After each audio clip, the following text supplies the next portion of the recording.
Baik saudara, fokus dari Bumi Kenyalang, Jejambat Batu 6 dibuka sepenuhnya kepada pengguna mulai hari ini. Perinciannya bersama Vanessa Mary. Silakan Vanessa. Ya, terima kasih Alif. Kedua-dua lorong Jejambat Batu 6 hari ini dibuka sepenuhnya kepada orang awam. Menteri Kanan Kerja Raya Datuk Seri Fadilah Yusof berkata, kedua-dua lorong Jejambat itu merupakan projek di bawah Seksyen Kuching Serian WPC 02, projek Lebuh Raya Pen Borneo LPB Sarawak. Jelas Datuk Seri Fadilah, dengan pembukaan itu, hampir semua jejambat di Kuching boleh dilalui orang awam dengan sebelum ini, Jejambat Batu 7 Kuching juga telah dibuka pada 25 Julai lalu. Jejambat Batu 6, Batu 7, Batu 4 dan Batu 10 adalah antara 4 projek jejambat di sepanjang Jalan Kuching Serian di bawah projek Lebuh Raya Pen Borneo. Beliau ditemui pemberita selepas menyempurnakan Majlis Penangguhan Festival Ma'al Hijrah 2022 di Masjid Jami' Negeri Sarawak, Kuching. Ditanya berkenaan serpihan roket Long March 5B milik China dikesan melintasi ruang udara Malaysia termasuk sekitar Sarawak, Datuk Seri Fadilah memberitahu Agensi Angkasa Negara Malaysia, Angkasa, memantau erat berhubung perkara itu. Tambahnya, menurut laporan angkasa, serpihan roket itu tidak jatuh di Kuching dan ia jatuh di sekitar Laut Sulu. Beliau yakin pihak angkasa yang mempunyai kepakaran berkenaan akan mengendalikan kes tersebut dengan sebaik mungkin. Pembukaan semula pintu sempadan darat negara jiran Brunei Darussalam hari ini memberi banyak manfaat kepada rakyat di utara negeri ini, khususnya Limbang dan Lawas. Ini membolehkan rakyat Malaysia melakukan perjalanan transit melalui negara itu bagi tujuan ke Miri, Sarawak atau negeri Sabah. Residen bahagian Limbang Sebi Abang berkata pembukaan itu amat dinantikan rakyat di bahagian Limbang. Katanya, selain memudahkan bagi tujuan pergerakan laluan darat, ia juga berupaya merancangkan semula aktiviti ekonomi setempat. Alhamdulillah, dengan adanya pembukaan sempadan ini, kita dapat merasakan kemeriahan kehidupan balik seperti sedia kala, di mana khususnya aktiviti-aktiviti ekonomi juga akan berjalan seperti biasa, terutama kenderaan-kenderaan yang membawa keperluan harian itu akan boleh berjalan seperti biasa. Maknanya perniagaan akan berlangsung seperti biasa. Maknanya saudara mara memang ada di Brunei dan juga di Malaysia. So maknanya dalam hal ini pembukaan sempadan ini memang telah memberi impak yang sangat baik kepada kedua-dua negara dalam menjalani kehidupan seharian. Beliau menyatakan demikian kepada pemberita RTM Limbang selepas meninjau operasi di Kompleks Imigresen Kastam, Kuarantin dan Keselamatan ICQS Tedungan, termasuk mengadakan pertemuan bersama pihak berkuasa Imigresen Brunei. Sebelum ini, negara telah menutup semua pintu sempadan susulan pandemik COVID-19 yang melanda seluruh dunia. Walau bagaimanapun, negara masih membenarkan laluan darat digunakan oleh rakyat Malaysia atas tujuan urusan rasmi, kecemasan, sekolah, perkhidmatan penting dan beberapa urusan lain yang dibenarkan. Sementara itu, Ketua Imigresen bahagian Limbang, Kaltom Ahmad berkata pihaknya telah bersedia menerima kehadiran pelawat keluar dan masuk di pintu sempadan. Untuk di Limbang, daerah Limbang kita ada 2 pintu masuk utama jalan darat, iaitu Tedungan dan Pandaruan.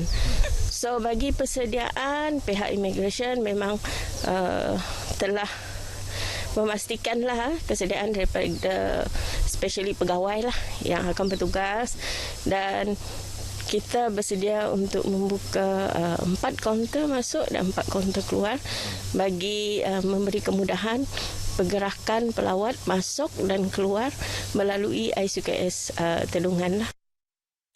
Menurut Kalsom, walaupun sempadan beroperasi pukul 6 pagi sehingga 6 petang setiap hari, pelawat dinasihati untuk bergerak awal bagi mengelakkan kesesakan selain melepasi tempoh waktu operasi sempadan Malaysia-Brunei. Tambahnya, pelawat juga harus mempunyai dokumen perjalanan sah sekurang-kurangnya 6 bulan dari tarikh luput selain memahami peraturan semasa yang ditetapkan oleh Kerajaan Brunei. Sementara itu, rakyat Malaysia yang ditemui pemberita RTM rata-ratanya menyambut baik. Rasa memang happy lah. Boleh limpas kan. Boleh pergi mana-mana. Senang lagi. Dulu mau beranak susah sekarang okey lah. Senang sudah ni. Ini pendapat saya, rasa bersyukur lah. Okey, jadi sekarang ni kita boleh ni lalu sudah. Okey, jadi kami pun mengucapkan terima kasih lah kepada negara Brunei Darussalam kerana memberi peluang lah kepada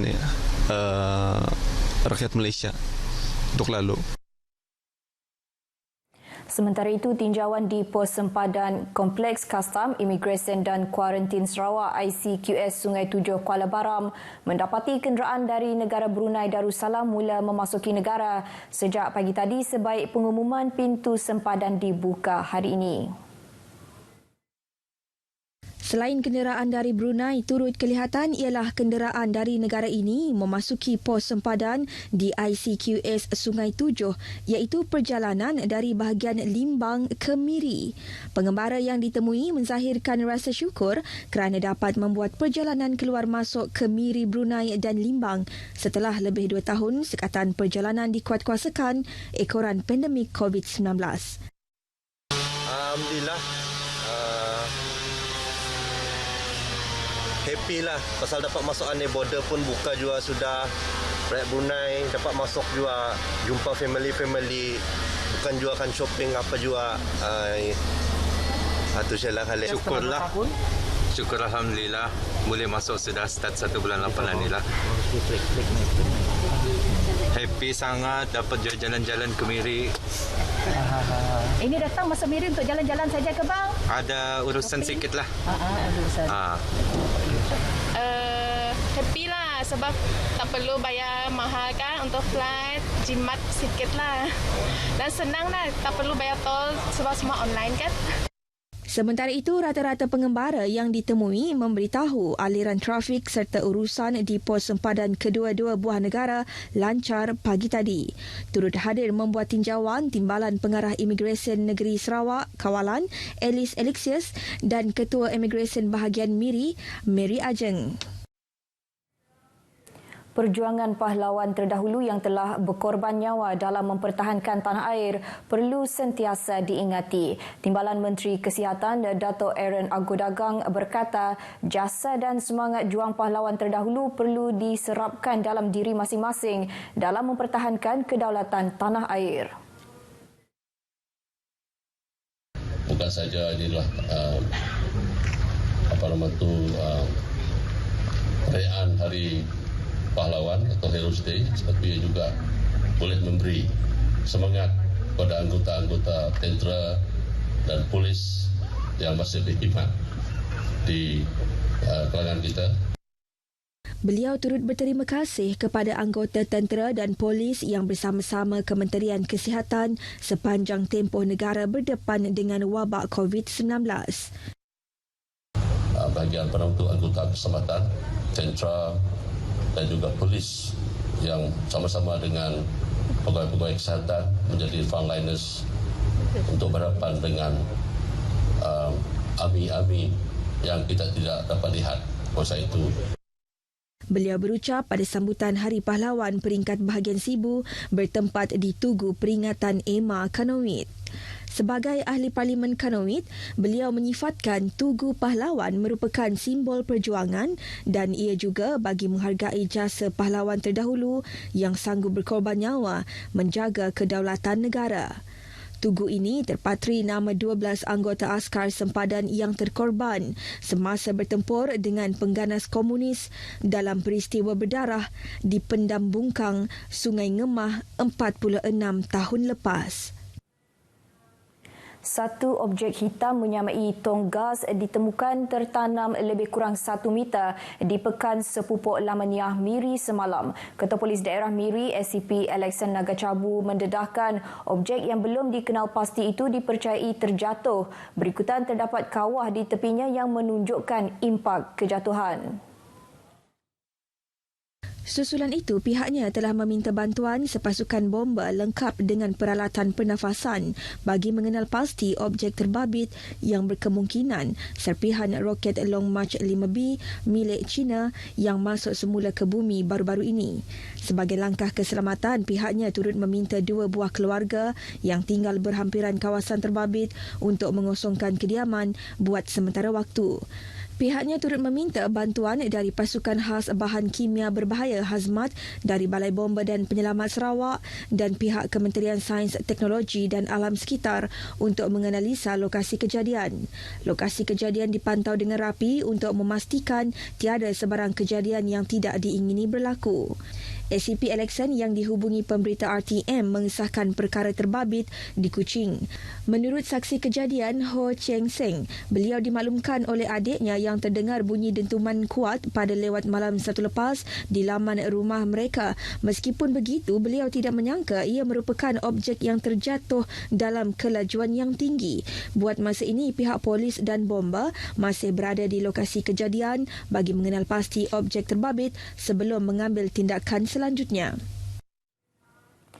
Walaupun bukan dalam jumlah yang besar penyertaannya, namun dalam usaha memartabatkan Al-Quran, pihak Jawatankuasa Tetap Aktiviti Islam Sebauh JTAIS berusaha menganjurkan Majlis Tilawah Al-Quran peringkat daerah Sebauh. Menerusi sokongan Jabatan Agama Islam Sarawak Jais Bintulu, 11 peserta terdiri daripada penduduk di sekitar Sebauh menyertai pertandingan tersebut pada hari Ahad. Menurut Imam Bahagian Bintulu, Ustaz Awang Fakhurizan Awang Maduhi, walaupun terdapat beberapa kelemahan semasa para peserta menghafaz Al-Quran, ada dalam kalangan mereka mempunyai kekuatan tersendiri. Kebanyakan peserta adalah berpotensi untuk menjadi qari dan qari'ah yang hebat kerana mempunyai suara yang baik dan suara yang tinggi. Masya Allah.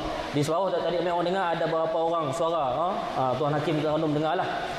Kemampuan suara ya.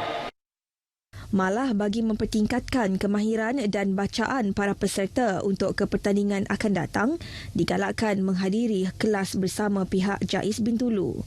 Imam Masjid Sebauh Rani Ros dinobatkan sebagai Johan Qari, manakala Qari'ah dimenangi oleh Nur Dalili Ismail. Mudah-mudahan kehendak pihak berkuasa, ahli jawatan kuasa dari Jais yang dapat memberi sokongan daripada kami lah, nak mempertingkatkan lagi dari segi mutu bacaan, dari segi teranum semualah.